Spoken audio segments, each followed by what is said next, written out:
Recycling. If it wasn't confusing before, it sure is now. We'll tell you how the rules change at the village line. Joe Coughlin is mad as hell, and he's putting up money not to take it anymore. The village of Mamaroneck police sued for brutality. Larchmont cops walked away from the bargaining table. Teachers still don't have a contract in Mamaroneck, and Rye Neck is trying to close out a teenage drinking area. And the tree survey is underway in Mamaroneck town.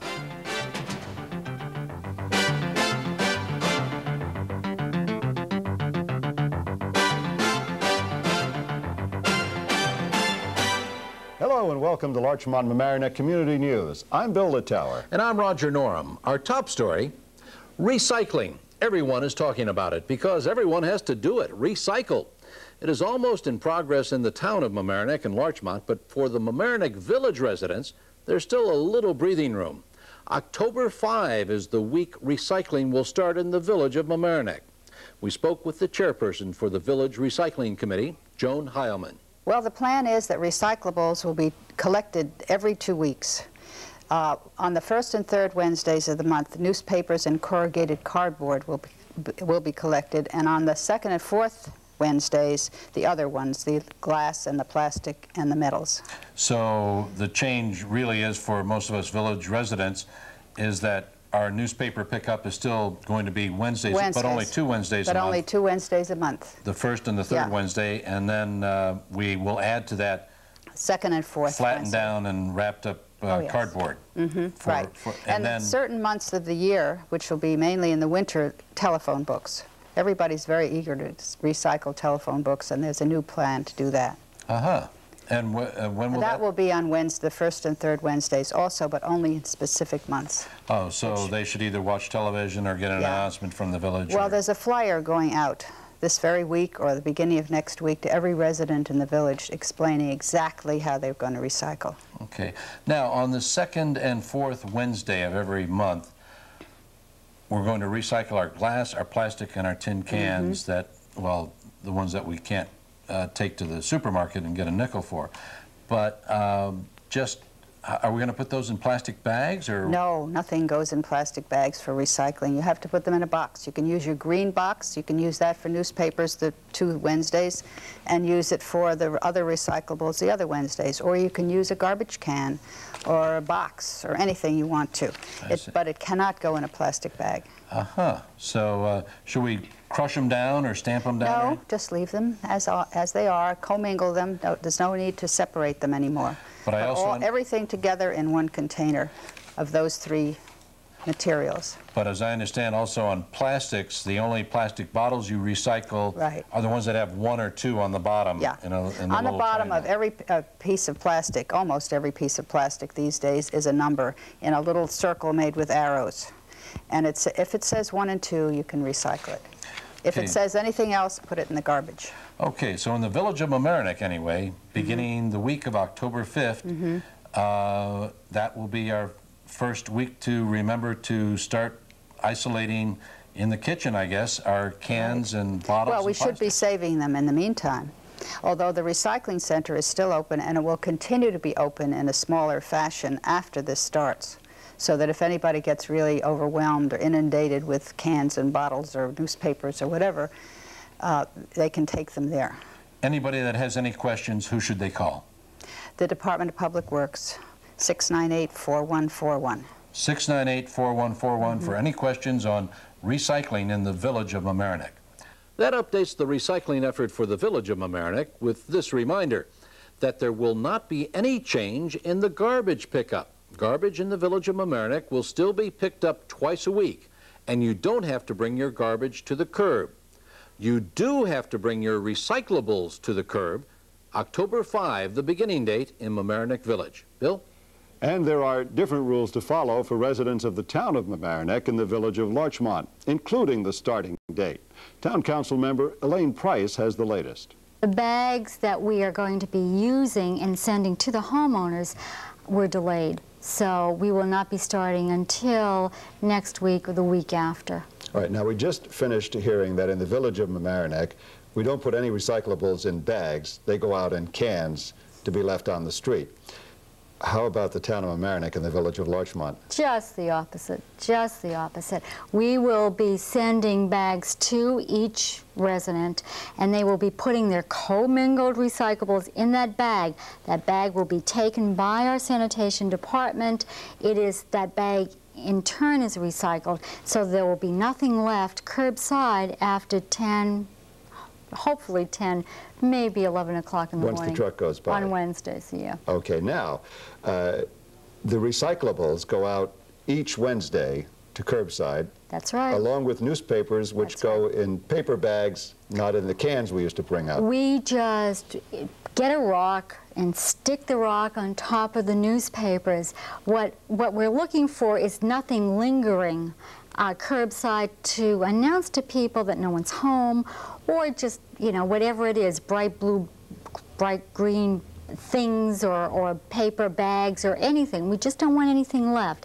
So just put a rock on the newspapers to stabilize it, and on Wednesdays everything will be taken. Okay, now garbage will still be collected twice a week from behind the house. From behind the house, and if your house is really behind, that's okay, because your tax dollar is accounting for that. So our sanitation men will go behind the house, far behind the house if necessary, and take the wet garbage out twice a week as usual. And the Mamaroneck Town Board has appointed new members of the housing agency that will operate the Homix apartment complex. That's the old Larchmont Motel site. The agency was required to finance the project through bonds. It will also rent apartments to town and village employees, teachers, volunteer ambulance corpsmen, and firemen and senior citizens, and then manage the facility. The 5 members of the agency are Paul Winnick, the interim chairman, Mary Carlson, Barry Weprin, Susan Seidel, and Jeff Marston. In all, they represent, as residents, both villages and the town. Roger? You'll find a big change at the thruway intersection on Mamaroneck Avenue soon. Larchmont Mamaroneck Community News reporter Juli Auclair has the story. Mamaroneck residents who regularly use southbound Interstate 95 exit 18A should get ready for more thruway aggravation. Exit 18A closed Friday, September 18th for 3 weeks so that Yonkers Contracting Company could begin ramp reconstruction. The ramp is being reconstructed due to many complaints that exit 18A and the I-95 entrance ramp off of Mamaroneck Avenue were dangerously close together, making it difficult to get on and off the thruway. There will be detour signs on the highway and exit ramp leading motorists to Mamaroneck Avenue. The good news is that exit 18B, the White Plains exit, has reopened after being under construction for the past few months. For Larchmont Mamaroneck Community News, I'm Juli Auclair. The town and village of Mamaroneck have moved quickly to honor the late Mike Rinaldi. Monique Citron tells us about it. Only hours after family and friends warmly remembered Mike Rinaldi at his crowded funeral, it was proposed that the co-op summer school and day camp he was so involved with be renamed in his honor. Rinaldi, the popular Mamaroneck School math coordinator who died 2 weeks ago, had been associated with the camp for over 2 decades. Village trustee Joseph Lanza proposed the memorial. Supervisor Carolyn Silverstone said she wholeheartedly would support the proposal. Said Silverstone, it's appropriate. Rinaldi was the camp. Joe Coughlin is mad as hell, and he's going to do something about it. Coughlin says someone spray-painted graffiti on his new building on Myrtle Avenue. Coughlin is so outraged, he's offering a $500 reward for information leading to the arrest and conviction of the vandals. And not just the vandals who ruined the exterior of his Coughlin Group building, but for anyone who sprays graffiti anywhere in the town. Coughlin says he hopes other people will come forward to offer rewards and give a bigger push to the effort to rid the town of this problem. Roger? It was a devastating fire, but a popular Mamaroneck bakery is back in business. Here's Juli Auclair. Peter & Sons Bakery is back in business. Last April, a fire ripped through the bakery and the 2nd and 3rd floors of 640 Mamaroneck Avenue, sending tenants onto the streets and closing the bakery doors. It was a long 5-month wait as the insurance company estimated damage and architects drew up the plans for the bakery's new layout.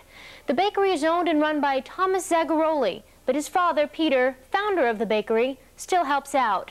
The bakery has now been expanded and outfitted with all new equipment.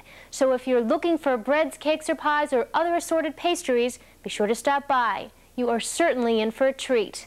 A young Mamaroneck man has been charged with the attempted murder of his girlfriend. We get details and more news now from Larchmont Mamaroneck Community News reporter Sven Ohm. 19-year-old Vincent Gonzalez of 332 Stanley Avenue in Mamaroneck has been charged with second-degree attempted murder in the shooting of his former girlfriend. He then turned the gun on himself. Both Gonzalez and the girl remained in critical condition at New Rochelle Hospital Medical Center. Mamaroneck Town Police Chief Paul Munch is back at his desk after taking a 11-week course at the FBI Academy in Virginia. He graduated among 249 law enforcement officers from the FBI National Academy program. Participants in the class Munch belonged to came from as far away as Fiji and Nepal, though most are from the United States. Chief Munch, who couldn't come to our studio because he's currently working hard on catching up with what happened in Mamaroneck and in the department while he was away, told us that taking part in the program was a great experience. While at the FBI Academy, he took courses in various management courses especially designed for senior officers who have to administrate and manage police departments. The entire cost of his stay at the Academy, which is about $20,000, was picked up by the federal government. The town police force has a new officer and a new sergeant. The new sergeant is 5-year veteran Detective Stephen Casiero, and the new officer is former New Rochelle police officer Nelson Flores. Police Chief Munch says he now has 39 officers, one short of his authorized force. Mamaroneck Village is hit with a big lawsuit. Robert Merrick, who lives in Mamaroneck on Mamaroneck Avenue, is charging police brutality against 3 village police officers, saying they struck him in the head and face during an argument in August of 1991. Merrick wants $4 million in damages. The village turned the case over to the insurance company, but at the same time, they are confident the lawsuit will be thrown out. Mamaroneck Village Police Chief Joseph Del Bianco is quoted in the Daily Times saying, "The case was reviewed, and the department found that there was no merit to the brutality charges. And once it goes to court," says Chief Del Bianco, "it will be cleared." The Larchmont Police Force has thrown in the towel on attempts to wrestle the new labor agreement from negotiator Stephen Altieri. PBA President Walter Burke says there's nothing to talk about anymore, and he wants to wait for arbitration before the Public Employment Relations Board. The police have not had a contract with the village since May 31st of last year, and it may be next spring before the two sides even get a hearing before the state board. Altieri says the village is willing to meet any time, but Burke says the officers decided to break off the talks. Altieri is the Mamaroneck town administrator, but Larchmont pays him $38 an hour to handle contract negotiations. The Mamaroneck town administrator has defended his management style before the town board. We get more now from Sven Ome. Last week we reported on a state audit which was critical of some of the ways Mamaroneck town spent money in the past. Town Administrator Altieri has responded to the results of the audit in a memo addressed to the town board. In his item-by-item response to the town board, Altieri says that the auditor's observations were inaccurate, unnecessary, or that they only showed how little the state auditors know about local government. The town board is satisfied with Altieri's response, but it has asked that some changes be made in the future to avoid being written up by the auditors. An affordable housing project in Mamaroneck Village continues to be in the news. The village board approved a $175,000 application to Westchester County's Housing Implementation Fund on behalf of the 21-unit townhouse project. The project, which is being proposed by Kingsbridge Homes, a for-profit developer, has run into a number of problems in the past. It now has the support of the village, but the plans still have to be approved by the building inspector of Mamaroneck.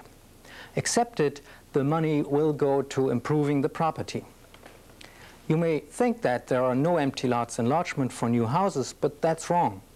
After approving construction of a one-family house on Woodbine Avenue in August, Larchmont Planning Commission granted permission for another project, a one-family home at 5 Rock Hill Terrace. The approval only came after agreement was reached on several modifications to the original plan. Your way should be smoother soon in Larchmont. The village is spending some $60,000 on a number of repaving jobs. Due for a heavy repaving job are Larchmont Avenue between Willow and Walnut Avenues and a portion of parking lot number 8 on the northbound side of the train station. Also, getting a new blanket of asphalt, although a thinner one, will be parts of Pine Brook Drive, Rockwood Drive, Woods Way, and Shepherd Place. The new school year in progress already, but Mamaroneck School District teachers still don't have a contract.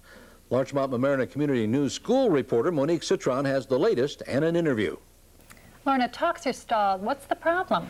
Well, I think probably the main problem is the sheer scope and content of the board's demands. There are over 118. Up till this point, for the past 6 months, we've focused on those demands that want to delete from the contract philosophical language and language which paraphrases the law. Examples, they want to delete the anti-discrimination clause. They would like to delete a phrase that says there should be harmonious relationships between the Board of Education and the Teachers Association. And this is language that's always been in the contract? It's been in the contract. In fact, the stuff that paraphrases the law probably predated the law. It has never been a major cause for a grievance to this date. It has never cost the district any money. We can't see how maintaining this language in the contract would cost the district money in the future. Now, what about the money issue? Well, we haven't gotten to the money issues yet, or those issues that specifically deal with money. We're dealing primarily with philosophy and language. Is this language that appears in other contracts and neighboring? In some cases, yes. In some cases, no. Well, we take pride in the fact that one of the characteristics of this district is we're not like other districts. We're better than most districts, and part of that, we feel, is based on the philosophy that we find throughout our contract. We could have some language cleanup in the contract, and we have always indicated we were willing to do that. In terms of the monetary issue, we had said right from the beginning that we recognize the tough economic times, and we are willing to be very reasonable. We're saying to the board, talk with us, work with us. Let's continue the win-win spirit that characterized negotiations over the last 10 years. Thanks, Monique. Our other school news reporter, Ed Stein, now has an update on last week's story concerning an area near Rhinebeck High School that's concerned area residents for years. Ed? Last week I did a story on teenage drinking that went on summer nights near Rhinebeck's high school football field, and about one woman's determination to do something about it. But anyone who's taken a walk this summer on that high school acreage sees it's more than dealing with just good time boozing and carousing. Let me give you an eyewitness report, because I'm one who takes my daily constitutional around the Rhinebeck track. It's just not seeing beer cans and bottles strewn all over the campus that causes dismay. It's the sociopathic behavior behind the drinking so clearly evident. Need specifics? These are the new football benches made out of aluminum. They're replacing the wooden ones that have been around here for years. Not because they are old, but because they were destroyed. In fact, this is all that's left of them. If you had seen the damage, you would have to say without question that they were destroyed with a sledgehammer. Can't destroy aluminum, right? Well, as you can see, they've already tried. Broken glass smashed against the concrete here is a constant at Rhinebeck's field. This is pretty well cleaned up, but for the grounds crew, it is a constant. Beer bottles not just broken, but smashed against anything that would smash them to bits. You couldn't hip-hop your way out to the track without stepping on glass this summer. What else can they destroy? If the community and the police and the school officials and the parents keep ignoring the problem, there will be something worse than property damage to deal with. One more thing. I remember when I lived in Connecticut, a glassworks owner kept all his broken, discarded panes of glass at the back of his factory. He said any kids could go back there with stones any time of the day and smash as much glass as they wanted, no questions asked. That did help a lot of kids work out a lot of their frustrations and anger. I kind of wish they had the same thing here in Rhinebeck. This is Ed Stein for LMC-TV News. Thanks, Ed. By the way, if you have a school news item you think would fit in our program, or an idea for a story that would fit in the school news segment, let us know about it. Roger? A tree grows in Mamaroneck town. In fact, a lot of trees grow in the town, and the effort is on to keep them growing. For more on the story, here's Larchmont Mamaroneck Community News reporter Joe Chamberlain. The town of Mamaroneck has recently been named a tree city. A general survey and tree count is being conducted for the information of the town. A training session for a town tree street count was held last week in the town center of Mamaroneck. 21 volunteers came at the invitation of Kathleen O'Flynn, town councilperson. The volunteers have been going out in a van in teams to observe and take note of trees that are on town property. Generally speaking, a town tree is one that grows within 15 feet of the center line of a town street. The van driver was Mike Gorcharian, caretaker of the town. The tree team trainer is Jeff Nygaard, a forester with the New York State Department of Environmental Conservation. The volunteers kept an extra list of problem trees in their location and also where there is a void of greenery in order to suggest where a tree needs to be planted. If you live in the town and have any input about trees on or near your property or lack of same, please call Claudia Ng at the Conservation Department in Mamaroneck at 381-7845. And our thanks to Alice Modell for providing the video for that story you just saw, which reminds us to remind you to give us some video if you have some in the community. Just isolate about a minute. Give us enough details on what the event was all about, and we'll try to get it on this news program. The Columbus Quincentennial comes to Harbor Island Park. The village of Mamaroneck is sponsoring a big day of culture and celebration. It's on Sunday, October 4. A memorial plaque dedication will get things started in Columbus Park on noon that Sunday. Then over at Harbor Island Park, the entertainment begins at 1 o'clock. Area restaurants will set up food stands. There will be pony rides and magicians for the kids, dancers, music, singers, and just a lot of all-around fun. Mark the date now on your calendar, Sunday, October 4, and help celebrate the Columbus Quincentennial. That's it for another edition of Larchmont Mamaroneck Community News. This reminder, this program is repeated Monday through Saturday on this very same channel, Channel 36 at 10 a.m. Also Monday through Friday nights at 7 p.m. and midnight. And there's a new news show every Saturday morning. Also, if you want to watch it at a more convenient time for yourself, call up LMC-TV during the day, 381-0131, and ask when you can see the new show again. That's 381-0131. And tell Channel 36 that you would like to see the new show. They'll try to put it on the air at their earliest convenience, and it may be just a matter of minutes. And we would also like to remind you of our weekly reminder that this program is an all-volunteer effort. And it just might be something you might want to check out.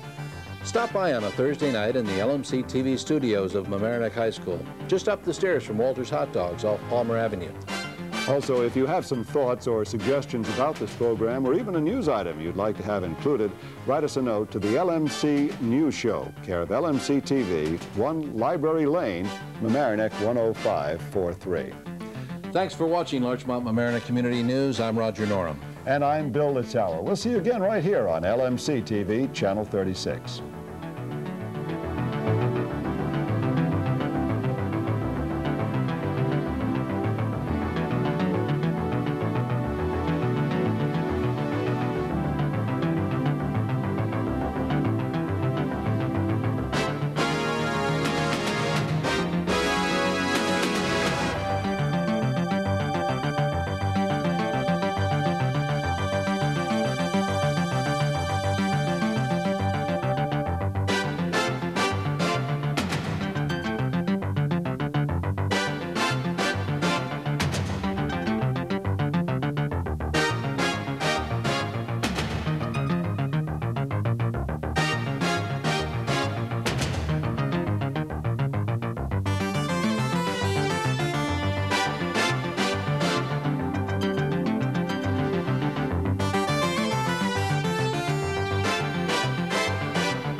Second suspect arrested in Larchmont Playhouse murder. Larchmont police fish a burglar from Horseshoe Harbor. Larchmont Mamaroneck Town recycling has officially begun. And the Firefighters Union drops its case against 2 firefighters.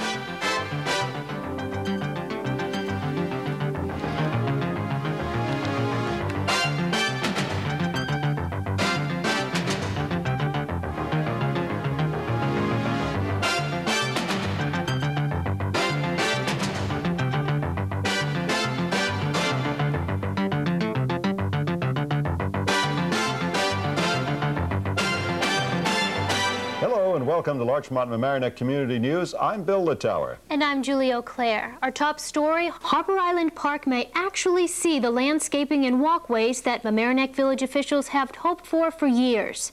This may all be possible due to an agreement proposed by the village and the Chart House Restaurant, a popular eatery chain. This proposal would mean that the nationally known Chart House, which has restaurants in Greenwich, Connecticut and Dobbs Ferry and is based in California, would build a restaurant on the Harbor Island Park property. Part of the deal would be that the Chart House would contribute up to $500,000 for the park renovations and another $25,000 per year to lease the village-owned land. Village manager Matthew Galligan sent a letter of intent to the Chart House on August 27th, but the plan must still be approved by the Planning Board, Village Board of Trustees, and Coastal Management Commission, to name a few. If all goes as planned, groundbreaking will hopefully be scheduled for September of 1993. An update on the Larchmont Playhouse murder, Larchmont Mamaroneck Community News reporter Sven Omi has details. Second suspect has been arrested in the case of the murder at Larchmont Theater. The murder sent a shockwave through the peaceful community. Just to recap what happened, on July 12th, the manager of the Playhouse was found dead in the basement of the theater on Palmer Avenue. The 47-year-old Paul Marks had been stabbed and severely hit with a metal pipe. $3,500 were taken from the victim and from the theater, which leads to the conclusion that robbery is the motive. Though there may be other reasons, as the victim had an intimate relationship with the 16-year-old first murder suspect. Eduardo Avier Castillo Rojas was arrested about 2 weeks after the crime in New Mexico. His cousin Samuel Rojas was arrested by U.S. Customs agents when he tried to cross the border into the United States. Local authorities here charged Rojas with second-degree murder in the case. Some members of the Larchmont police force had more than one reason last week to celebrate. Not only because the second suspect in the Playhouse murder was arrested, but those members of the force who were involved in the investigation received the congratulations of the village board. They are Sergeant Steve Rubio, Chief William Keresy, Officers James Cristiano and Walter Burke, and Detectives Frank Genthrelli and William Walsh. 2 of the officers also received promotions. Steve Rubio was promoted to lieutenant and William Walsh to sergeant. The case against 2 New Rochelle firefighters was officially dropped last week by the Union for Professional Firefighters. The union had alleged that Mark Burrell and David McCloskey were in violation of union rules by serving as volunteers for other emergency services. According to a union rule, a trial must occur within 120 days from the date charges are filed. The 120-day period expired in May. However, the 2 firefighters are pursuing their own lawsuit against the union, claiming that they've suffered harassment, conspiracy, and the infliction of emotional distress throughout the ordeal. McCloskey volunteers for the Lake Mohegan Fire Department and Burrow for the Larchmont Mamaroneck Volunteer Ambulance Corps and the Mamaroneck Fire Department. The union claims that because of the conflict of interest, the 2 firefighters should choose between volunteering or remain in the union. Larchmont firefighters have been fighting fires without the help of their only truck with a tower ladder. The truck was out of commission for 9 days. 8 of them spent sitting in a Brewster repair shop waiting to have its faulty tower ladder fixed. Why the delay? Well, the shop couldn't begin the repairs until the Village Board of Trustees approved the emergency repair fee of $12,000. Angry firefighters attended a board meeting asking why the $13,500 emergency repair budget for 1992-93 was not being used for the purpose. And they were told that a costly, unanticipated expense like this one must first be approved by the board. Well, the ladder repairs have finally been okayed, but not to worry, Larchmont residents had the town of Mamaroneck's Weaver Street Fire Department prepared to send out its tower ladder for any Larchmont fires until the truck was returned. 16-year-old Lucy Malacria, who was shot last week by her former boyfriend, was pronounced legally dead last Wednesday, September 16th, at New Rochelle Hospital Medical Center. 19-year-old Victor Gonzalez of Mamaroneck has been accused of shooting Malacria and then turning the gun on himself. He remains in the hospital in critical condition. He has been charged with second-degree attempted murder. Friends remember Malacria as a very caring and trusting person who would do anything to help someone. Many said that her greatest attribute was her sense of humor. Anthony J. Jennings of Larchmont was arrested last week after police chased him into Manor Park and then into Horseshoe Harbor. A 24-year-old suspect was charged with second-degree burglary and criminal trespass for allegedly breaking into a Hazel Lane house. The police received a call from a Hazel Lane woman after she returned home and saw someone in the house. She phoned police from a neighbor's home. The chase began when the officers spotted the suspect leaving the house. The suspect jumped into the harbor and was then fished out by the police along with some jewelry they think was taken from the house. Later, police monitoring Jennings' cell through a closed-circuit camera were able to prevent the suspect from apparently committing suicide. Jennings reportedly tried to hang himself in his cell. Shortly after, police refused his request for a cigarette. Juli? Thanks to an attentive Delancey Avenue neighbor, a robbery suspect was arrested last week and charged with second-degree burglary. 19-year-old Fernando Cruz of Queens rang the doorbell of a Mamaroneck Village resident, and when the woman inside ignored the bell, he and 3 accomplices forced the rear sliding door open and entered the house. The woman came downstairs and said she found Cruz along with another man and 2 women in her home. Hearing the woman's shouts, her neighbor phoned the police. The suspects fled, but neighbors described their car, and Cruz was apprehended by police on Palmer Avenue near Mamaroneck High School. The 3 accomplices have not yet been found. $500 was stolen from the house and has not been recovered. Bill? Looking for bargain prices, Larchmont Mamaroneck Community News reporter Joe Chamberlain has some tips on where to shop. There are 2 thrift shops in Larchmont that deserve extra billing. The Golden Shoestring at 149 Larchmont Avenue has been in existence for 36 years and is run by the Junior League of Westchester on the Sound. The Discovery Shop, located at 139 Larchmont Avenue, is run by the American Cancer Society and is only 4 years old. In the case of the Discovery Shop, all goods are donated and proceeds go to the American Cancer Society for research, patient services, and public information. The Discovery Shop's phone number is 834-4242 and is open all year long. Watch for their Columbus Day sale October 12th, and as of December 1st, the Discovery Shop will become a holiday boutique for your holiday shopping. Sue Benizio, the assistant director of the Center for Continuing Education at Mamaroneck High School, filled us in on upcoming fall semester. Some of our classes begin next week, Wednesday, September 30th, and then we'll begin the following week again on Monday, October 5th. Our classes are Wednesday and Monday evenings. So when is registration? Registration has been ongoing for the past few weeks, but people can register at any time so long as we have space in the classes. And because there is a holiday, the school is closed next Monday and Tuesday. People can call our office on Wednesday if they're unsure of availability in a class, or they can just go to the class and register that evening. What courses will be offered this semester? We have our usual wide variety of courses. We have special interest courses, we have exercise classes, art classes, English as a second language, bridge, languages, day trips. And so there's a wide variety from which people can choose. Any new classes that weren't offered last spring? Yeah, we have a lot of them. We have one very timely class. We always offer an update on the world, and this year we're doing politics American style.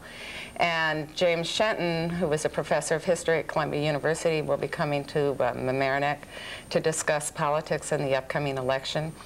We have Parenting Your Teenager, which is being taught by Nick Carabas and Paul Martin, who are guidance counselors here at the high school, about the problems with teenagers, how to deal with them. We have a new literature class.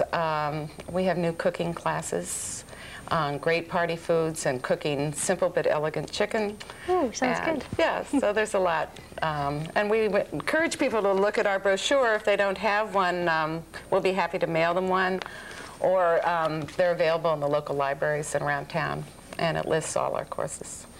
So people have just until Wednesday to register for this semester? Well, no, they can register at any time, but if they want to take a course that begins on Wednesday, they should certainly mail in their check as soon as possible or call us on Wednesday so that they can get in the course beginning that evening. Okay, and tell me, are there any high school equivalency courses being offered? Yes, we offer it every year, and it's on a space available process. So we do have space available in both our daytime and evening classes. They're Monday and Wednesday nights or Monday and Wednesday morning.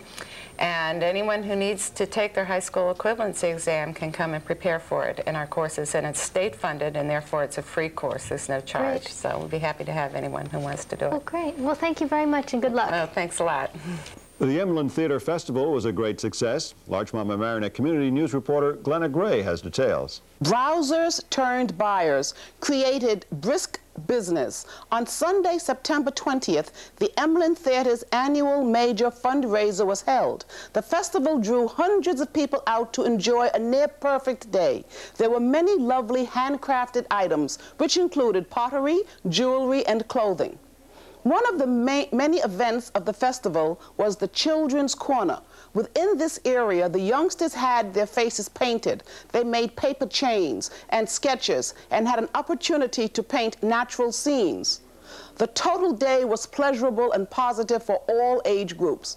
We observed several adults who were taken up with a felt parrot.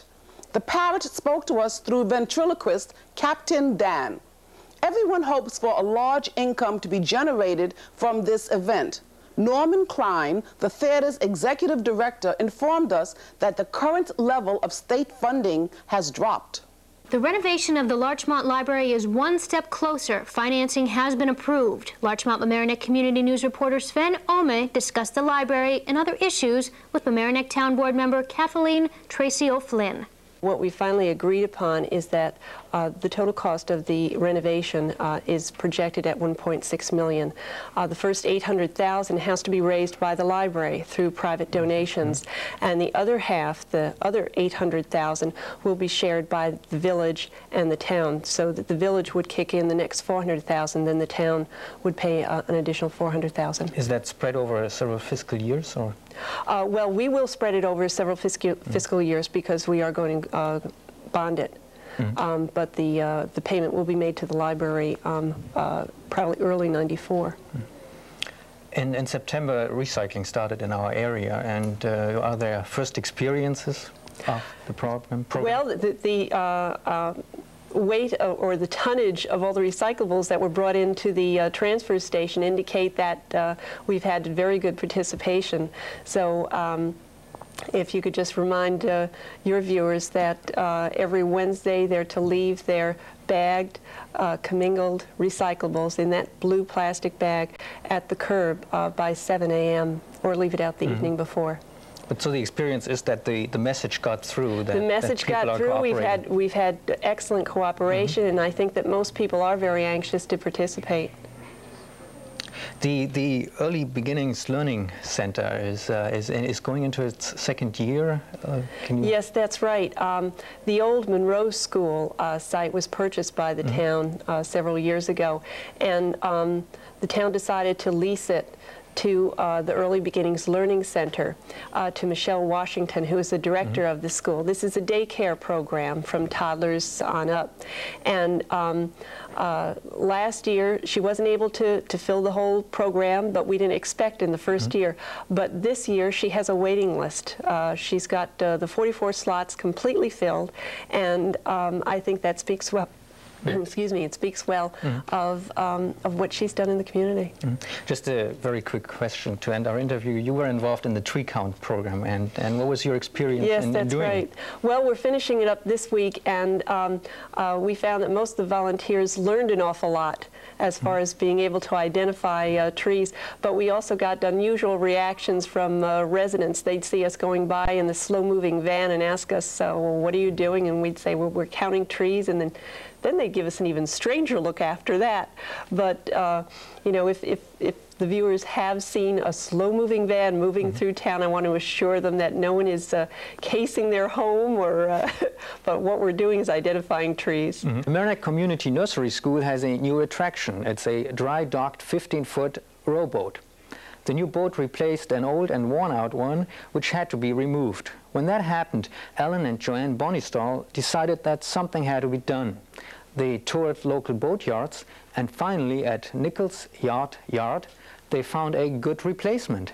People at Nichols Boat Yard donated it, and now the kids are really enjoying it. The Ghosts will be back this year at Harbor Island Park. Earlier this year, we witnessed the reopening of the beach pavilion at Stephen E. Johnstone Beach. The pavilion was off limits for a couple of years because the structure was deemed unsafe. And now that the beach season has ended, Mamaroneck Village is going to restart an old tradition. On October 30th, ghosts will haunt the area. So if you like ghosts, save the date. Larchmont Mamaroneck Community News reporter Joe Chamberlain takes us to Earth Smarts now, a new business in Mamaroneck. This is Joe Chamberlain, LMC News reporter. I've just spotted Earth Smarts here on Mamaroneck Avenue in Mamaroneck Village. I think we should go in and talk to the owner. So you have a basic premise or philosophy behind your store? Oh, certainly. Every product that we carry in here in some way has a benefit to the environment and helping our customers to help it. In some cases it means it's something that's entertaining or educational, it directs attention to environmental causes, but in many cases it's something that people would get anyway elsewhere in their lives, things like wrapping paper, note cards, stationery. But ours are made from recycled papers, or they use non-toxic soy-based inks. They're things like household cleaning products, which is, again, something people would get anyway, but ours happen to be all natural, biodegradable products. The packaging, if it's a plastic spray bottle, for instance, uses mostly recycled plastics and is in itself recyclable. Okay. So they are options to things people would get anyway, but ones that are going to have less impact or no impact on the environment. So we're giving people more intelligent choices for things that they would get in life otherwise. There's still a myth out there that everything that's good for the environment, you buy it and you pay a lot more for it. And in some cases that's true, but not necessarily. And it's becoming less and less of the case. As people come into stores like mine or wherever they go and get these products, they create a market and you get economies of scale and prices come down. Well, you're a wealth of information. I want to thank you for showing us around. Is there anything else before we go that we should see? This is the final thing. For coming in to shop in our store or any store you go, is get yourself a bag. Recycling your paper bags or your plastic bags is great, but recycling takes energy. The motto is, remember, to reduce, reuse, and recycle. So get a bag that you can reuse, a cotton string bag or a canvas bag. And that's it for another edition of Larchmont Mamaroneck Community News. In case you missed any portion of this program, remember it's on this very same channel, 36, Saturday morning at 10 a.m. and Monday through Friday at 7 p.m. and again at midnight. Pass the word on to your friends and neighbors to watch us after their national and international news. We're on right after Jennings, Brokaw, and Rather here on 36. And if you think you might want to join in the fun of helping out on this program, you can. We're all volunteers. We get it all together on Thursday nights around 7:30 p.m. in the cable TV studio, just up the stairs from Walter's Hot Dogs in the Palmer Avenue unit of Mamaroneck High School. Thanks for watching Larchmont Mamaroneck Community News. I'm Bill Littauer. And I'm Juli Auclair. Catch us again next time on the same channel, LMC-TV 36.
A tragedy in Mamaroneck Harbor. Recycling is now underway in the village of Mamaroneck. Cracking down on the public drinking in Mamaroneck. Baldwin Place residents are making noise about the noise. The closing of the Hommocks Pool is having a serious impact on the Mamaroneck swim team.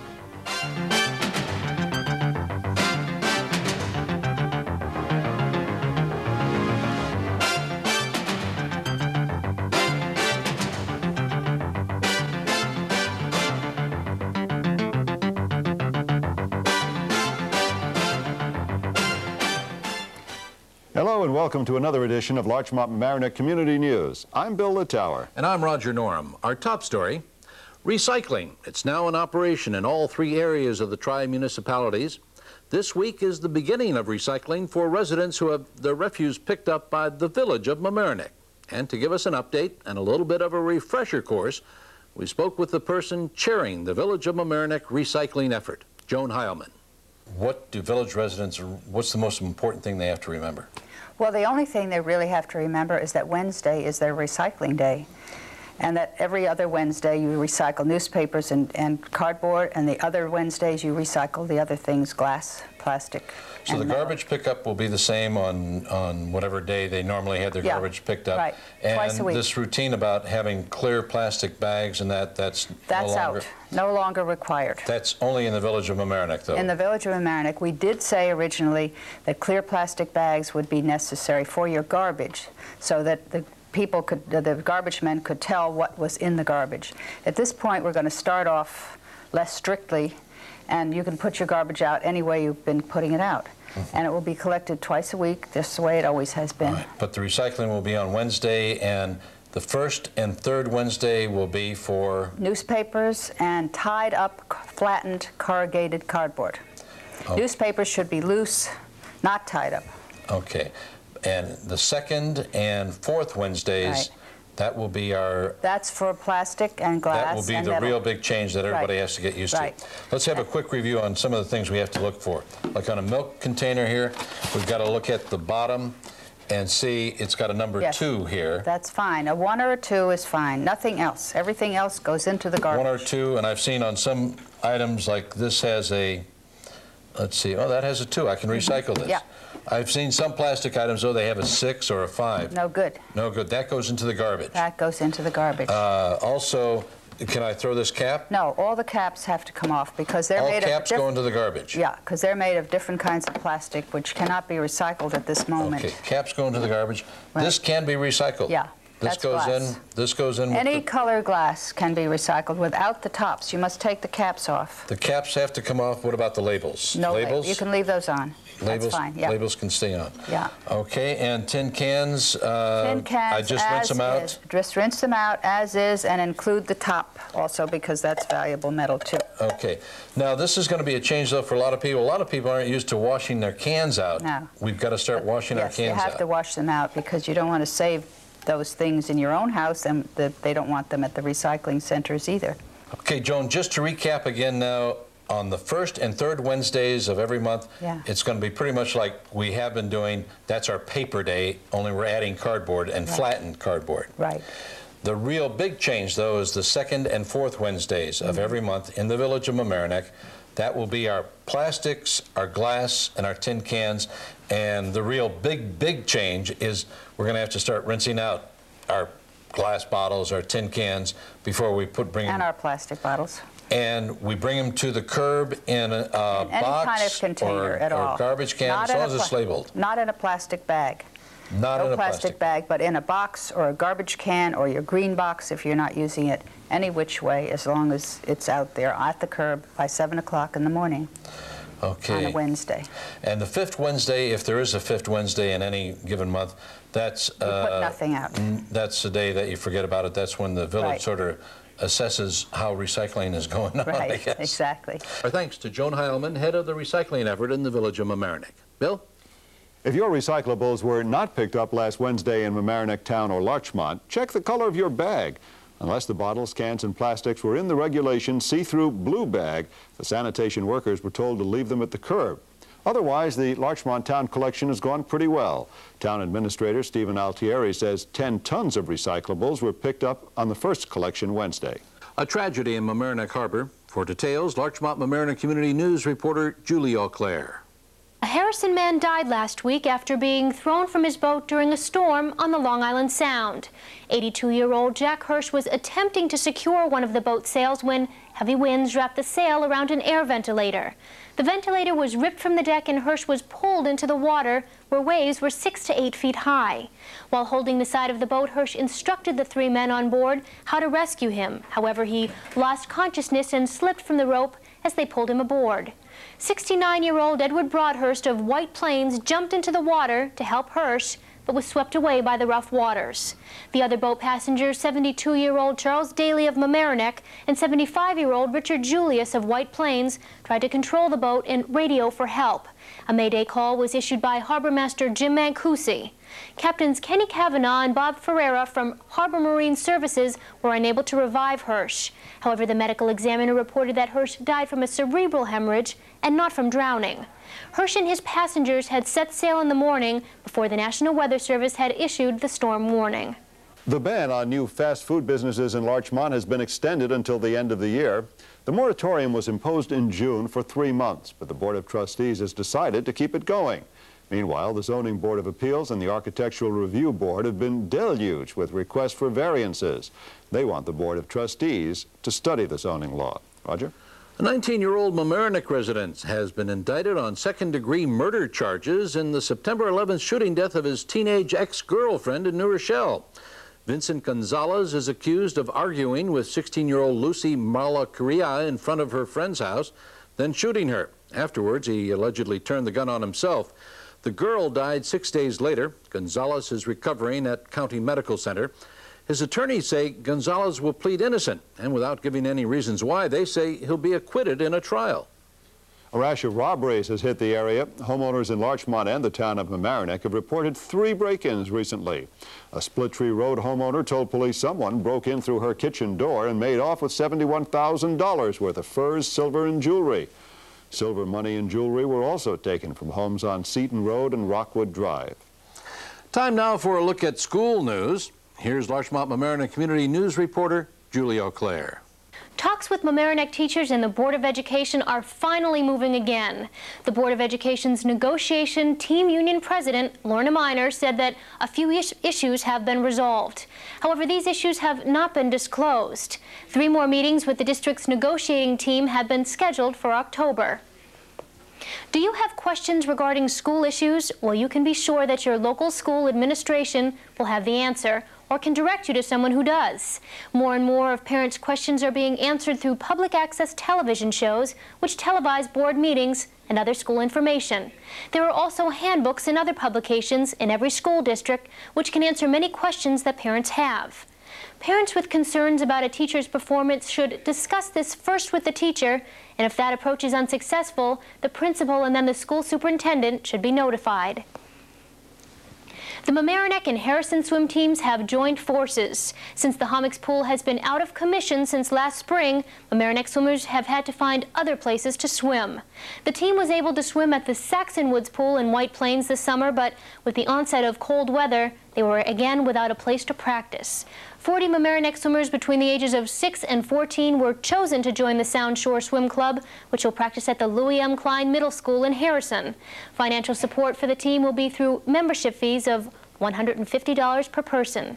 Thanks, Julie. The town of Mamaroneck has decided to settle 2 major tax cases rather than risk a lengthy court fight.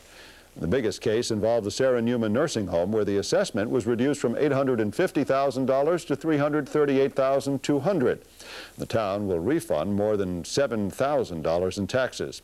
The other case involved a $308 refund for a small factory and Hess gas station at Mamaroneck and Jefferson Avenues. There's a new stop sign coming to an intersection in Mamaroneck Village. We get the story from Sven Ome. Traffic at the intersection of Bishop and Maple Avenues may soon see a stop sign be put in place. Residents have been pushing for the measure for about 2 years now. Their call was answered when the village board decided to schedule a public hearing on October 13th to discuss the regulation of traffic at Bishop and Maple.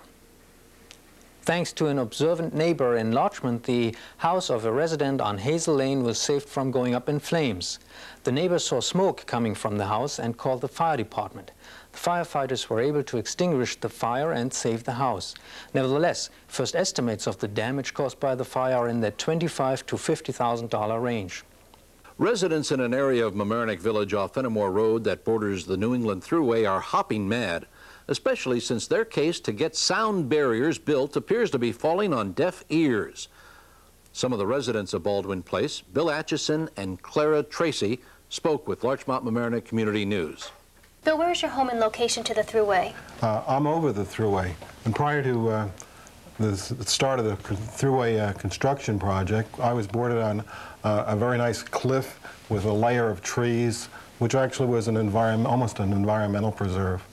And Claire, where is your house? I live further down in the middle of the street, which is level with the Thruway, and the noise where I am is immense. We have no protection. Bill did have a little bit of protection there. We have none at all.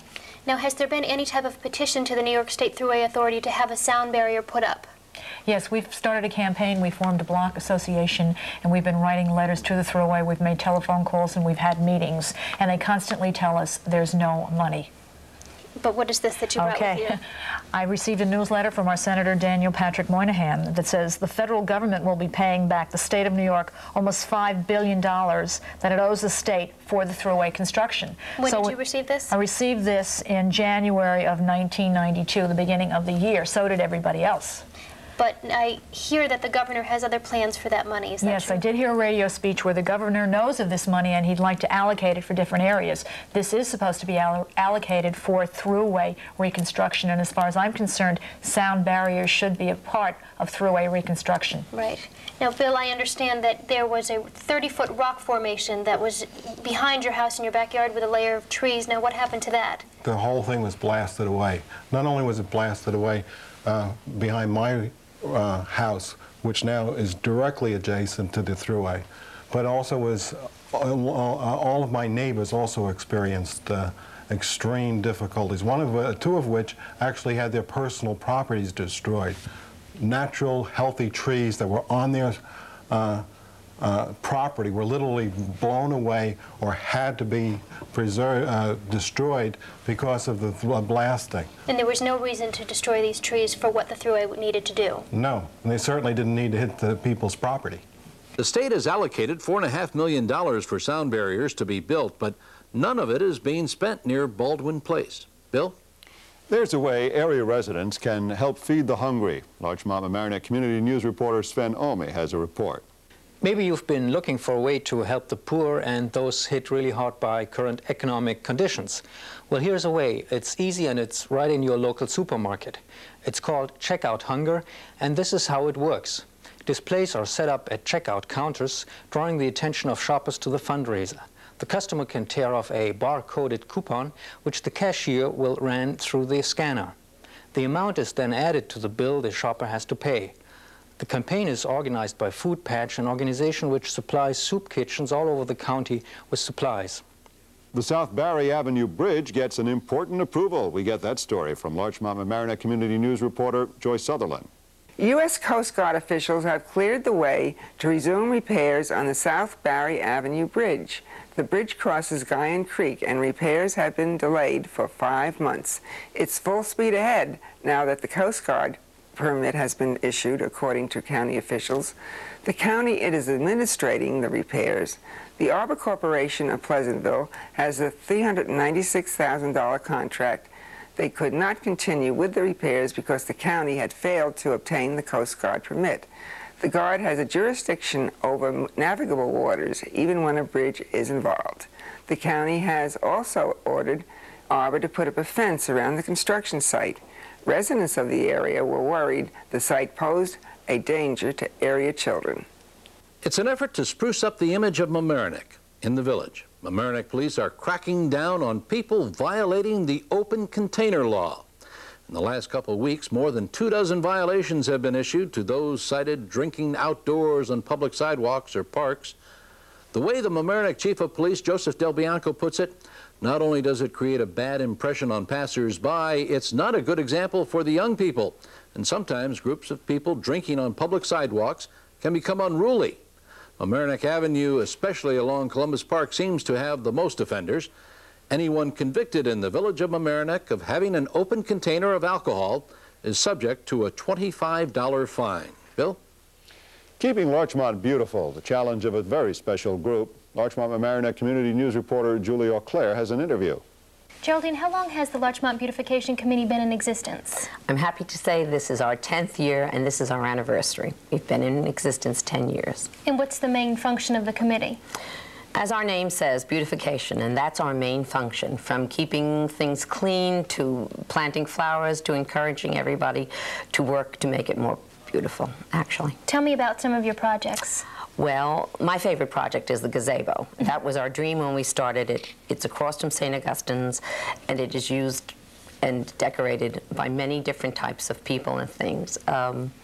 Another project would be the benches that are there near the buses outside the library for people to sit on while they're waiting, or just to enjoy the scenery. And then the flowers at the station is a big favorite. The Larchmont train station? Yes. You see them when they come in, when you leave on the train, you see them when you come home on the train, and they are changed with the seasons. Now, the Dorothy Hagney Gardens I've seen, and they're absolutely gorgeous. Is that a project of yours? Well, it's kind of a cousin project of ours. We helped with it, but it was basically done by friends of Dottie Hagney, although we did do some of the work for it. And one more question. How do you recognize the shops in the Larchmont area that have beautified their appearance? We give awards to the Palmer Avenue side and to the Post Road side, from banks to gas stations to private owner-owned businesses. And I must say that they receive them with glee and they display them right away. Now, would you like to encourage Larchmont residents to get out there and see this the beautiful sights? That's what I'd like to say. Before it becomes too much autumn, get out, walk around Larchmont and look. I think it is the most beautiful I've ever seen it in the 20 years I've been in the community. So go out and walk around your community and look. Okay, thank you, Geraldine. And that's it for another edition of Larchmont Mamaroneck Community News. In case you missed any portion of this program, you can see it again at 10 a.m. every day, Monday through Saturday, and during the evening, Monday through Friday at 7 p.m. and midnight. You can also call LMC-TV and request to see the news program at a convenient time. They'll try their best to put it on. And we also would like to remind you of our weekly reminder that this program is an all-volunteer effort, and it may be something you might want to check out. We can use the help, and the fun isn't just in front of the camera. There's a lot to learn and to do behind the camera as well, or in publicity, or helping us stay organized. Stop by on a Thursday night in the LMC-TV studios of Mamaroneck High School, just up the stairs from Walter's Hot Dogs off Palmer Avenue. Also, if you have any story ideas or suggestions, send us a note, care of LMC-TV, 1 Library Lane, Mamaroneck, 10543. Thanks for watching Larchmont Mamaroneck Community News. I'm Bill Littauer. And I'm Roger Norum. See you again next time right here on LMC-TV, Channel 36.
Mamaroneck teachers are still in the classroom, but they say they won't put out any extra effort.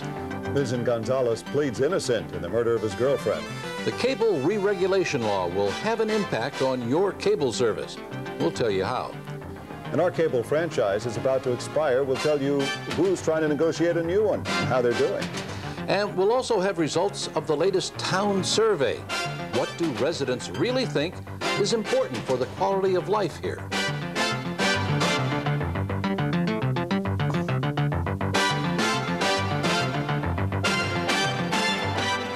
Hello and welcome to Larchmont Mamaroneck Community. Top story, Mamaroneck teachers are still negotiating a new contract.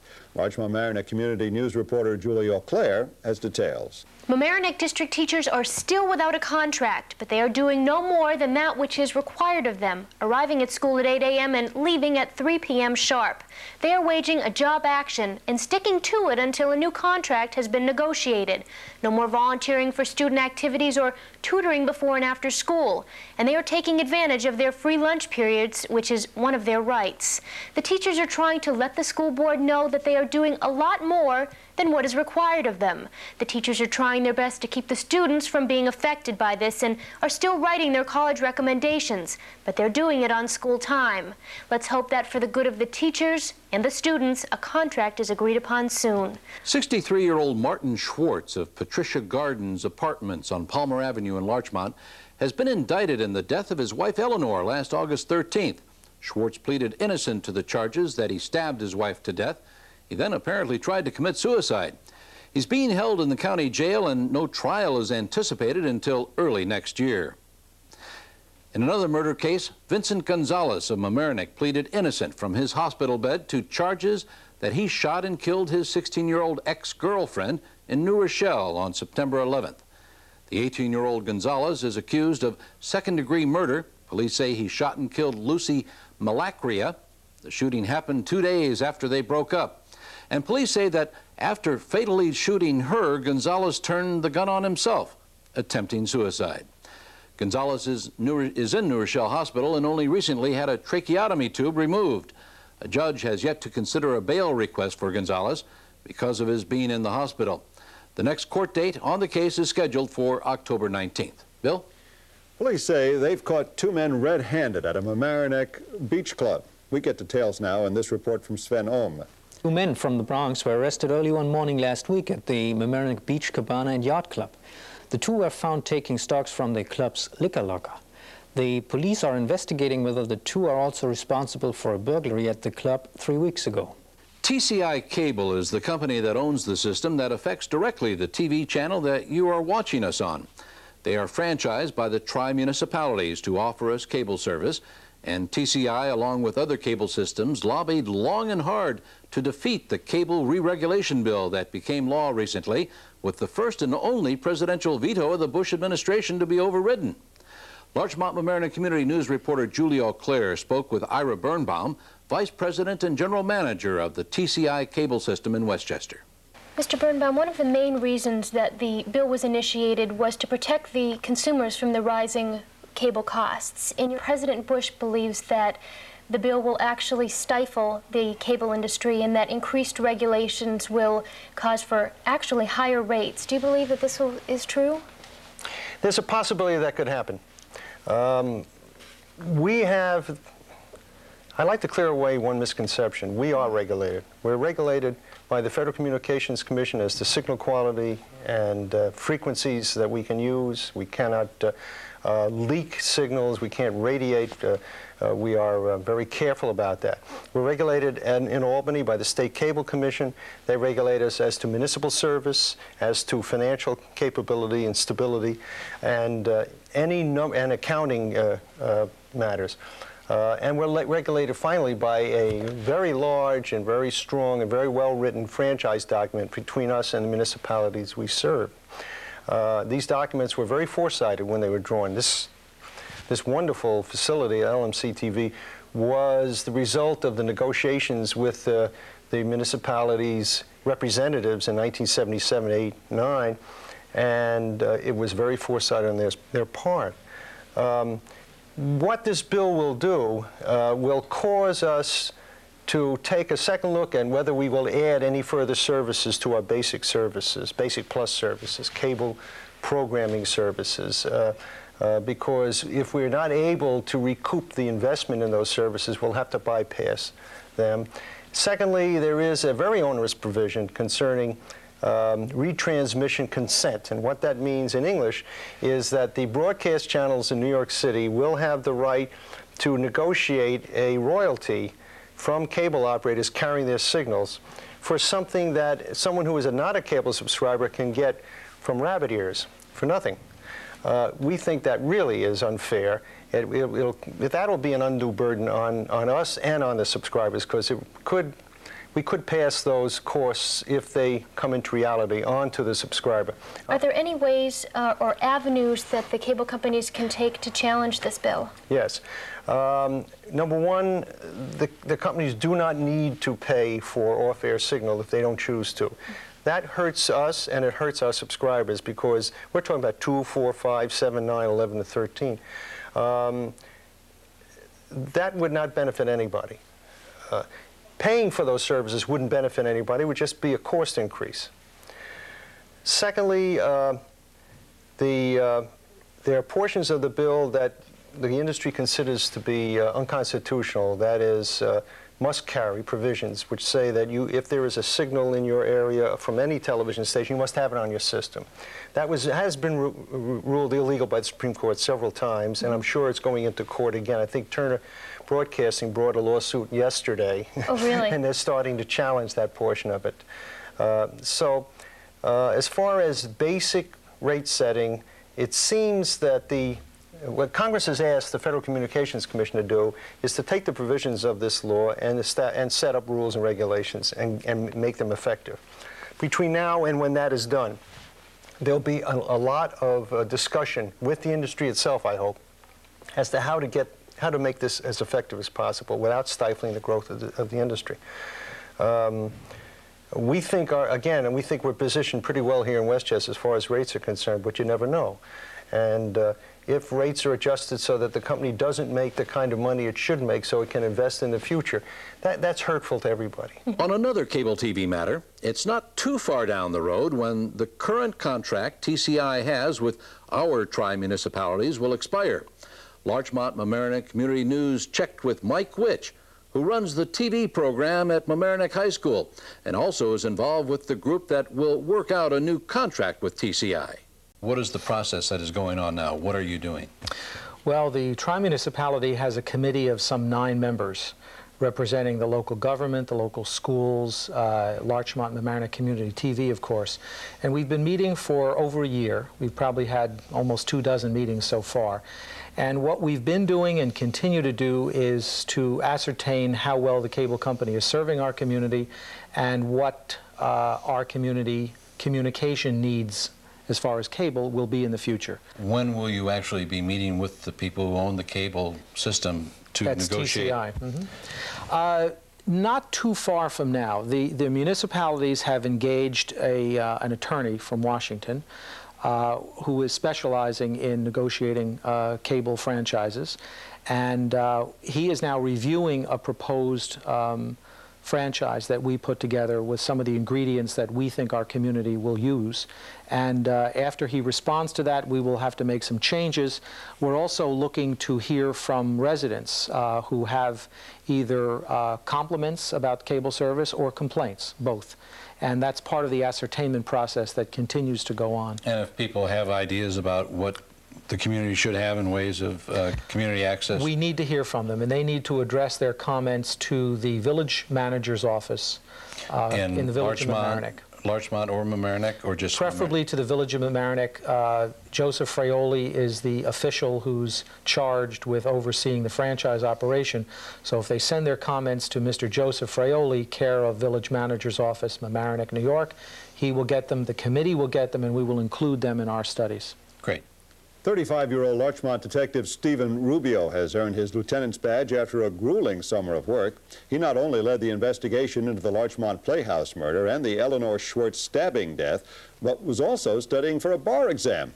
Rubio joined the Larchmont force in 1982. He had graduated from the New York Police Academy and worked in the city for a short time. But he continued his education and graduated from Pace University Law School this May. He earned the highest score in the county on the written civil service examination.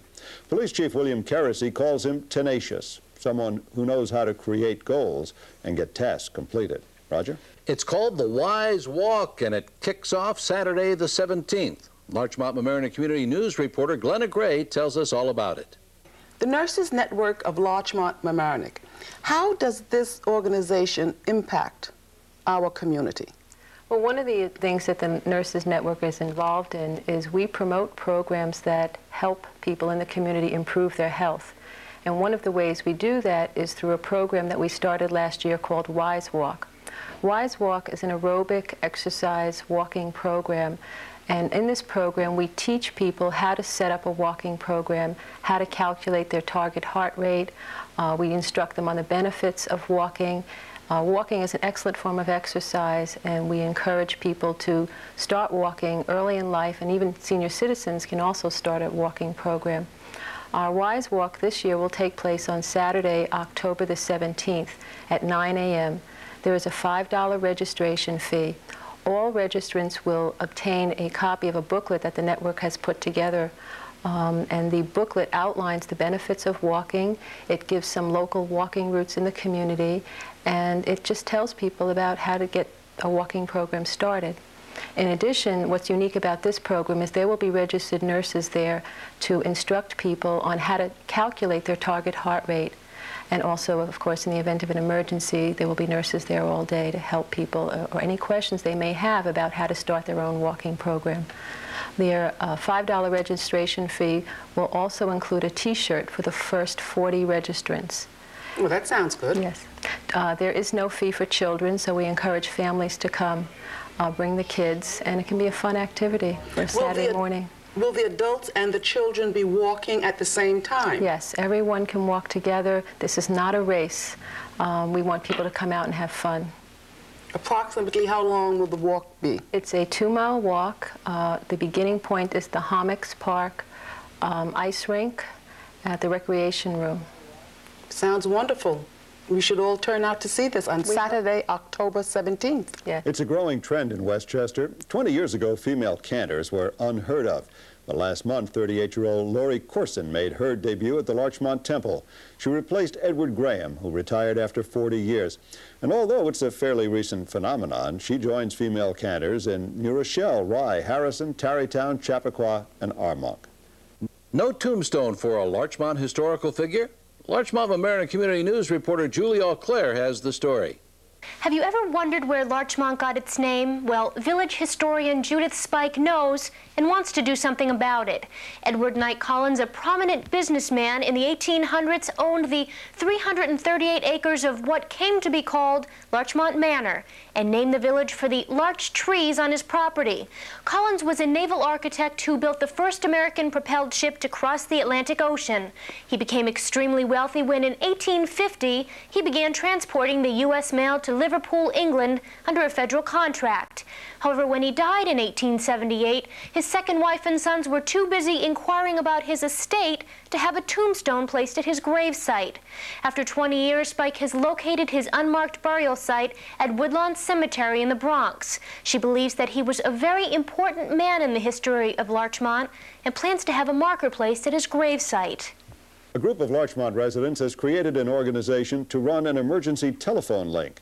Village trustee Marion White says more than 1,700 homes would be linked by the telephone chain.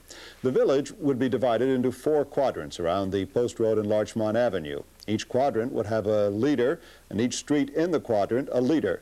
In the event of an emergency, White says everyone would be notified, from the quadrant leader to the street leader, to all the residents of each street. The idea developed in talks with Police Chief William Keresy after rapes last year on Mayhew Avenue and Pryor Lane. Roger? What's important to you as far as being a town resident is concerned? Larchmont Mamaroneck Community News reporter Sven Ome has more. Results of a survey of the issues Mamaroneck town residents view as important were released a couple of days ago. The Budget Advisory Committee had requested the survey to find out what issues are on people's mind and whether they agree with the way tax dollars are being spent in the town. In total, 1,327 residents responded. That's a return rate of 35%, which is surprisingly high. Here are some of the results. Asked about issues that they are most concerned about, the respondents said taxes, crimes, education, and recycling.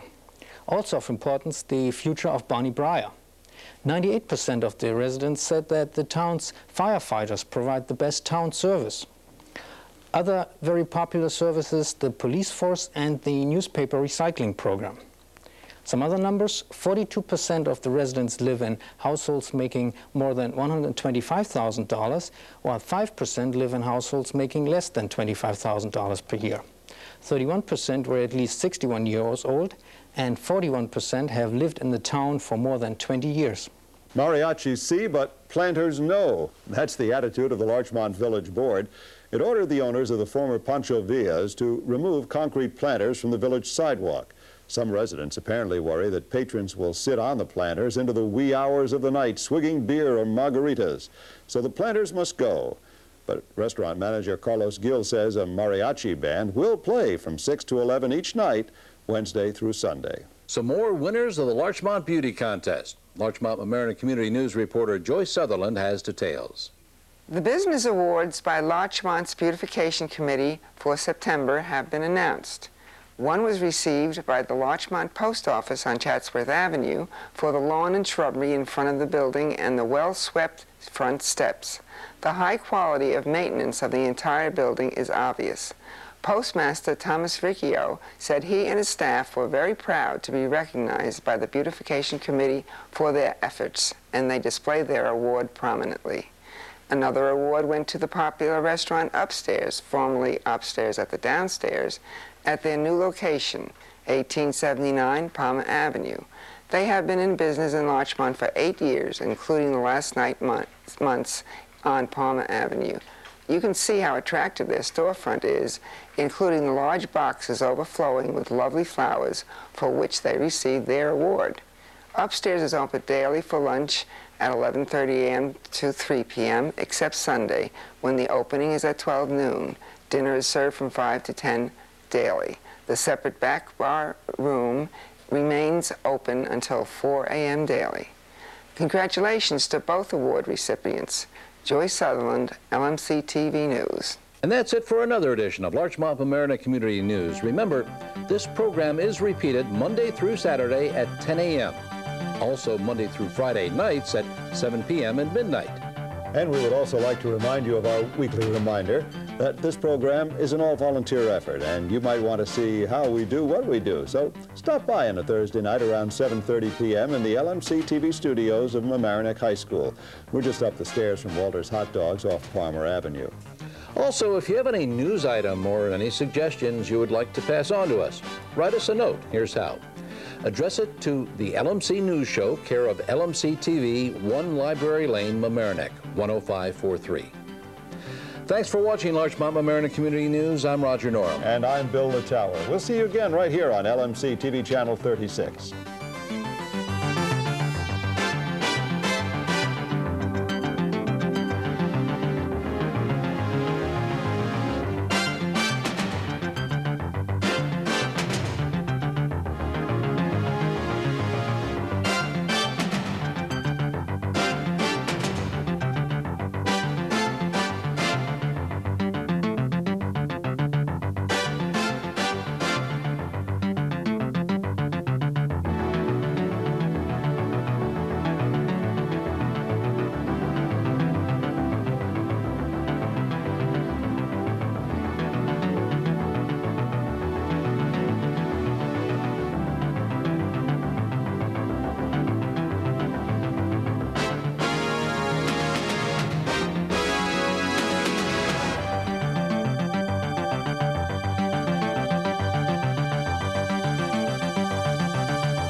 Mamaroneck Town discovers delinquent property taxes. An update on plans for the Larchmont Motel. Concerns over Halloween mischief.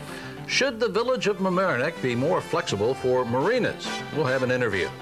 Firefighters lobby to open a bridge. And holiday wreaths too expensive for Larchmont?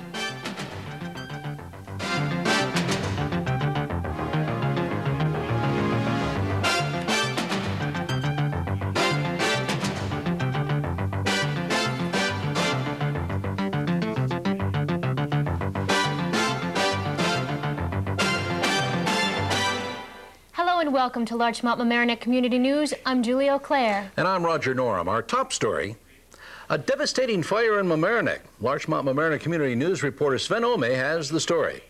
An 86-year-old resident, George Sardos of 12 Winthrop Avenue in Mamaroneck Town, was lucky in escaping a fire almost unhurt. The fire, however, destroyed his house and all his possessions. The fire was labeled accidental. It was most probably started by the explosion of a gas oven in the house. Sardos was able to escape the blaze because he walked out of his house after turning on the oven. A decision has finally been made about what is to become of the Larchmont Motel. The plan is that 53 affordable apartments will be built where the motel now stands. This was not a cut-and-dry decision, and there has been much controversy concerning the motel over the past 5 years. For 5 years, beginning in 1984, the Larchmont Motel was a shelter for homeless families, but town residents were not pleased with this situation. However, the building has been empty for 3 years, and in 1990, the town of Mamaroneck purchased the Larchmont Motel for approximately $2 million. Construction is set to begin sometime this fall, and the town board hopes that it will be completed by next year. Nichols Yacht Yard on Rushmore Avenue in Mamaroneck Village is seeking village permission or clarification on whether a 1985 law concerning boat yards would allow marinas to build a pool and clubhouse for customers and their guests, and also allow for them to sell food. The attorney for Nichols Boat Yard says it's just part of being a modern marina, a place where you can walk in and get a burger or a sandwich. We asked another boatyard owner, Howard McMichael, what he thinks of the idea of selling food on marinas. I feel that the local marinas, being a valuable part of Mamaroneck and the harbor, really should be given an opportunity to expand as they feel they can to service the yachting people and the boaters, because there is definitely a shrinking boating population at the present time, and the marinas are subjected to taxes which are very high, and yards that are not full at this point. And I think that in Nichols' case, they definitely need whatever will attract, in their opinion, additional customers. Well, there also, I guess at some point along the line, some people are concerned that it is perhaps going to bring too much traffic into the harbor, and or perhaps another element from outside the local boating community. Is there any worry or concern for that? I would think not. Mamaroneck Harbor is a unique harbor as it is now. There's a considerable amount of boating traffic just by virtue of the number of small boats that are moored in the harbor. I think there's over 1,000 boats that moor in the harbor. I don't believe, and I don't know what Nichols' plan is, but I don't think their idea is to attract boats that are traveling down the Sound to come in and tie up for lunch. That I wouldn't think is a realistic approach. Do you think that other boat yards, your own and others, might go along with a food service of some kind, or is this something that maybe just one or two might? I would think that Nichols is probably the only one that's really suited to it. It's the only one that it's the largest marina per se. The one next to ours, which was Mamaroneck Boats and Motors, they, I don't believe, would have a facility, nor would we have a facility large enough to sustain any food sales. Mamaroneck Village Mayor Paul Noto is quoted in the Daily Times saying the village will try to remain flexible on the matter. Julie? Larchmont resident knows Governor Bill Clinton firsthand. Larchmont Mamaroneck Community News reporter Monique Citron spoke with Cheryl Dicker and found out what it's like to work for Clinton. Cheryl, what did you do for Clinton in Arkansas? I worked for the Clinton administration as general counsel of the Department of Human Services, the largest department in the state.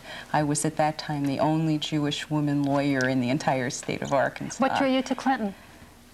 what drew me to Clinton was his incredible intelligence and ability to make change. And in Little Arkansas, that was critical. But I think he will bring that same intelligence and capacity for making change for America. Are you still in contact with him? You're in fact working on the campaign. Yes. What are you doing now? I've been mostly speaking all over New York and New Jersey and Pennsylvania, talking to groups of people, telling them about my experience working for Bill Clinton and also being a friend of Bill Clinton's for the last 13 years. Arkansas is a long way from Larchmont. What can Clinton bring to our neighbors? Now of course, you live in Larchmont. Yes, I've lived here since '85. Yes.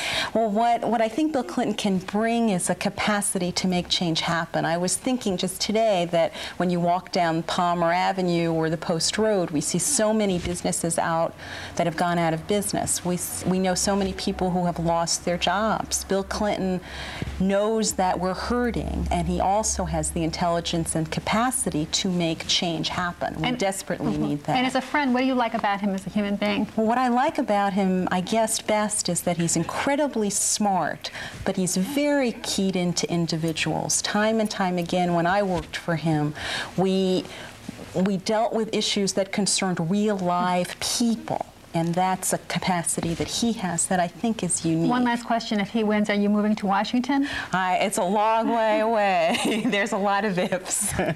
New law to restrict vendors at street parades. Larchmont Mamaroneck Community News reporter Enid Pretter has details. After this year's Firemen's Parade in Mamaroneck Village, concerns were raised about the conduct of vendors going up and down Mamaroneck Avenue during the parade. The village board has now decided to restrict the movement of the peddlers so that all the people watching the parade can get an unspoiled view of the action.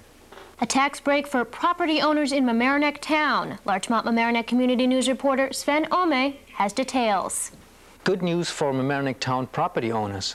A change in a key assessment rate could at the least reduce the increase in the county tax rate.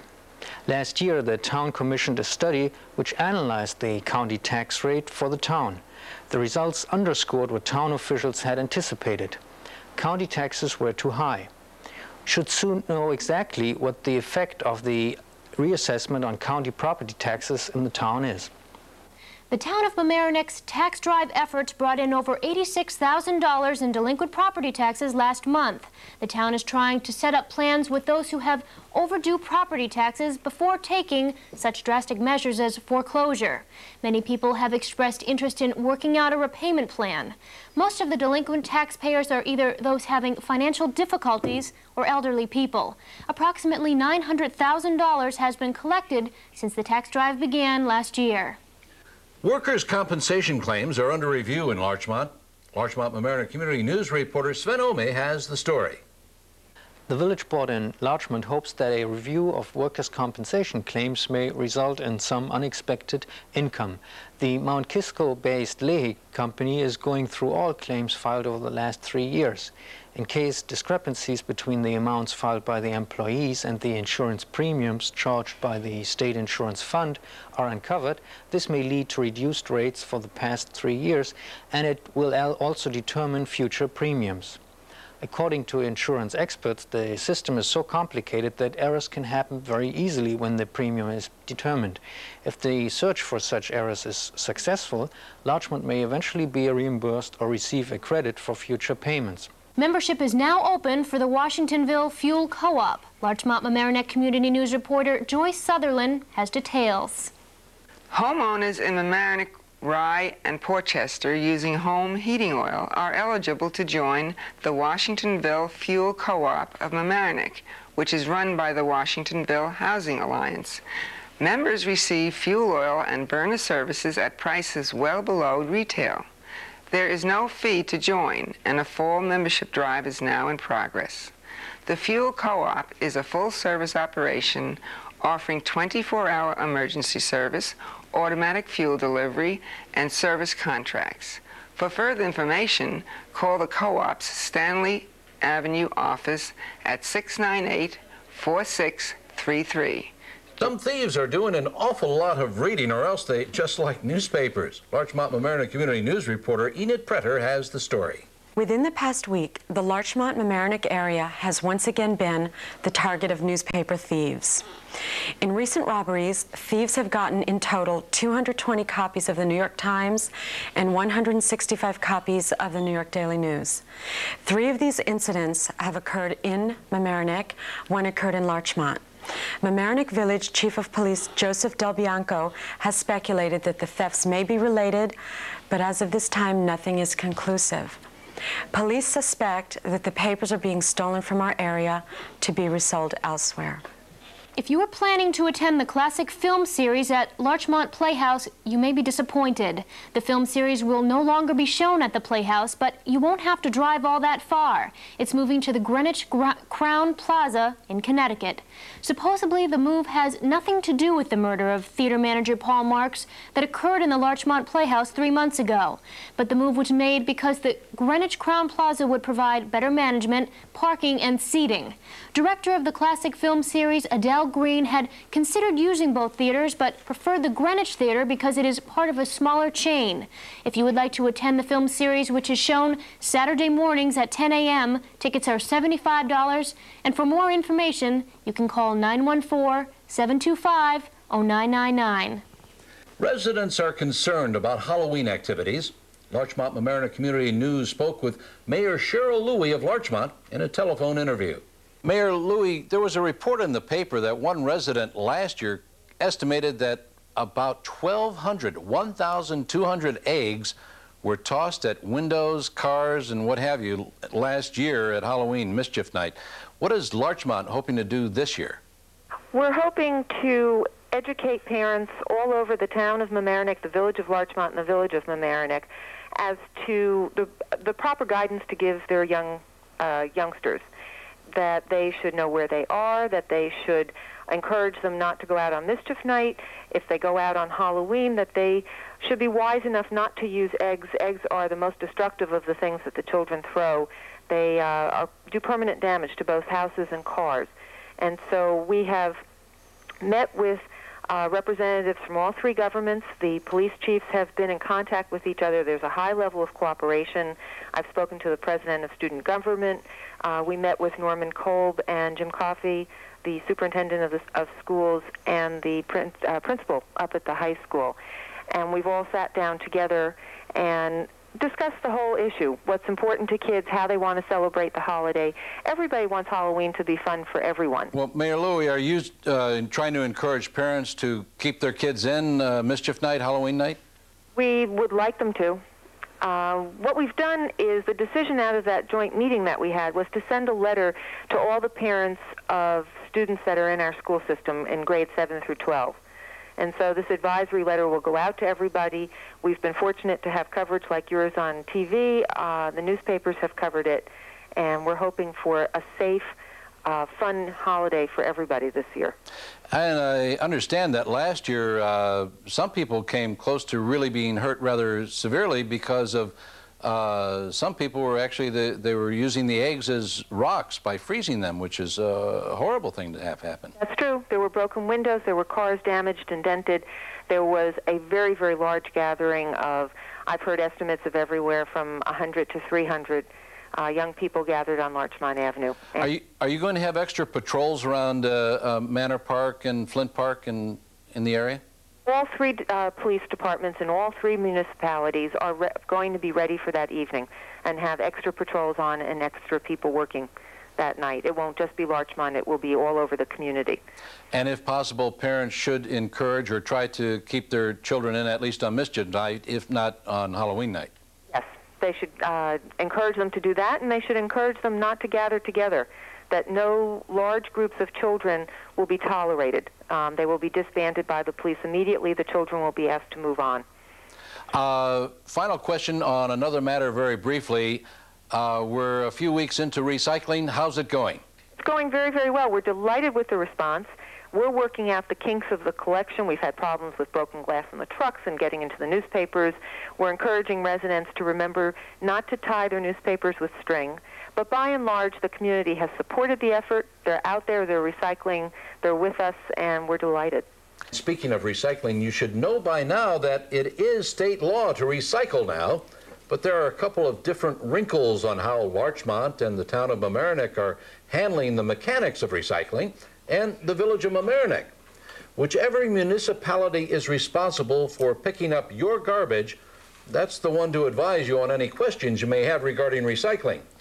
Mamaroneck Village has a circular available that you can pick up at Village Hall or call the Mamaroneck Village Manager's office to have one sent to you.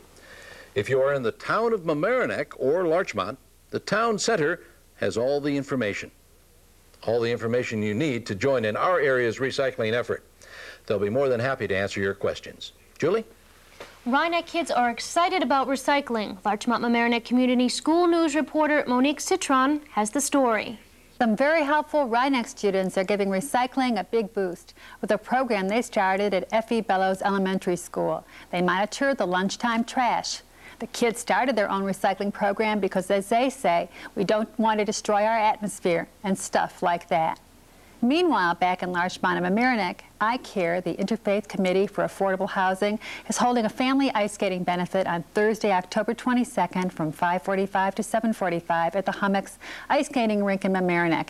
Betty McSherry, who is chair of the benefit committee, invites the community to attend. The event, Mrs. McSherry says, is planned for families and friends to enjoy an evening of ice skating while supporting the important work of Auclair. The cost is $35 per family or $15 for a single ticket. Desserts and warm drinks will be served. You can send a check to Betty McSherry at 2 Summit Avenue in Larchmont, or for information, call Auclair at 833-2836. Skate rental is available. Some controversy over Mamaroneck Village Bridge that has been closed for 4 years. Larchmont Mamaroneck Community News reporter Sven Ome has the story. 4 years ago, the Center Avenue Bridge across the Sheldrake River was closed to traffic. Before the closure, the bridge served as a link between the Washingtonville area and the industrial part of Mamaroneck. While residents hailed the closure of the bridge because it reduced traffic drastically, the local fire department is asking the village to repair and to reopen the bridge. The firemen argue that a reopened bridge would allow them easier and much faster access to the industrial area in case of a fire. In response to the fire department, the village has said that under state law, the bridge is owned by the town, not the village. As a consequence, Mamaroneck Village does not want to spend tax dollars on the bridge and has passed a request on to the town board. During an upcoming meeting, the village board will discuss the matter. This may just be the right time to remind you that you can watch the village board and town board meetings live on Channel 35. It's a way to find out what's going on in local government. $17,000 for new holiday wreaths? Well, not this year because Larchmont just can't afford it. After seeing Larchmont's worn-out holiday decorations, the Chamber of Commerce requested funds from the Village Board of Trustees so they could purchase some new ones. According to the Daily Times, Mayor Cheryl Louie said that it's not going to happen because the village can't afford it. Stringing lights and hanging banners are other alternatives which Chamber President Joseph Del Vecchio is looking into. These decorations would be much cheaper than purchasing new wreaths. Roger? A Mamaroneck woman is fighting to keep her son alive. Larchmont Mamaroneck Community News reporter Ed Stein has the details. There's an old saying that goes, parents should not bury their children. Maureen Moran of Mamaroneck has already lost one son, and she is fighting to keep a second son alive. What she has done is establish a memorial for her oldest son, John Olson, who at age 34 died this past summer after a long bout with cancer. She is hoping with the money raised through donations for John's memorial, she will help pay for a very costly operation for her other son, Christian. He's now 22, a diabetic with failing kidneys, and he needs a kidney pancreas transplant. The operation would cost $172,000 and would eliminate the symptoms of diabetes and kidney failure. Christian feels the operation would cure him. As if that weren't trouble enough, Maureen Moran is recovering from breast cancer herself.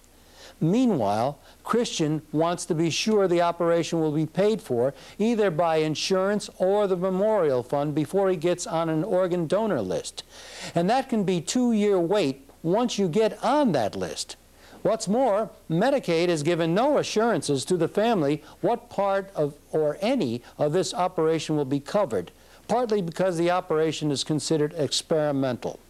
Already, Medicaid has balked at paying a $4,000 bill for tests because Christian did not get prior approval for those tests. Donations for the John Olson Memorial Fund to be used for Christian's operation may be sent to the John Olson Memorial Fund, P.O. Box 234, Rye, New York, 10580. And that's it for another edition of Larchmont-Mamaroneck Community News. If you missed any portion of this program, you can see it again on weekdays and Saturday mornings at 10 a.m. and Monday through Friday at 7 p.m. and midnight, right here on Channel 36. And if you're interested in getting involved in our news show, you can. We're all volunteers. We get it all together on Thursday evenings around 7:30 in the Palmer Avenue unit of Mamaroneck High School, just up the stairs from Walter's Hot Dogs. Thanks for watching Larchmont-Mamaroneck Community News. I'm Roger Norum. And I'm Juli Auclair. Catch us again next time on the same channel, LMC-TV, Channel 36.